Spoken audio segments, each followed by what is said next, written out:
Relational dialectics is a communication theory that explains how relationships are full of ongoing tensions between opposing needs or desires. It explains how people in relationships constantly balance things like wanting autonomy versus connection, openness versus closedness, and novelty versus predictability. During a recent argument with my roommate, I experienced relational dialectics firsthand.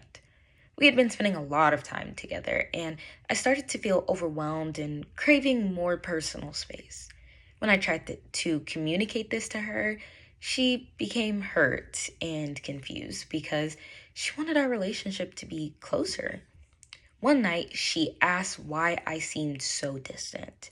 She had a strained voice, like she had a lot of thoughts and emotions on her mind, and I could feel the tension in the air. She had her arms crossed, and her body language told me that she was already frustrated and just trying to push me out. I, on the other hand, felt really nervous and caught off guard because I wasn't expecting this reaction.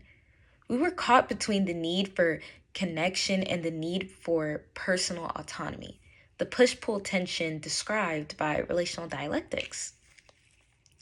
Now that I've discussed the experience, I will now make some inferences.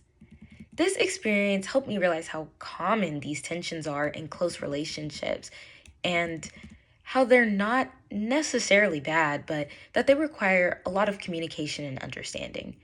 I was able to infer that I should address the situation honestly and without blaming the other person so that we can move on positively.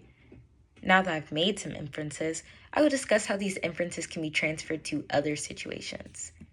The awareness of relational dialectics can be applied to many areas of life, not just personal relationships. For example, in the workplace, team members often want to collaborate, but they may also value independence in how they complete tasks. Understanding this balance can help prevent misunderstandings and even promote healthier interactions. In friendships or even family dynamics, recognizing and talking about these tensions can reduce conflict and increase empathy. Overall, this theory reminds me that opposing needs are natural and manageable through open and respectful communication. In conclusion, the language from our text, especially terms like autonomy versus connection and managing dialectical tensions, gave me a clear framework to understand relational dialectics and how they affect personal relationships. Before, I just felt frustrated or guilty when I needed space, but now I see that it is a natural and healthy part of human connection. By applying this perspective, we can respond more thoughtfully in moments of conflict or disconnection, choosing dialogue over silence and understanding over assumptions. In future interactions, I'll be more mindful that both closeness and distance can coexist. Relationships grow through tension and balance. Thank you.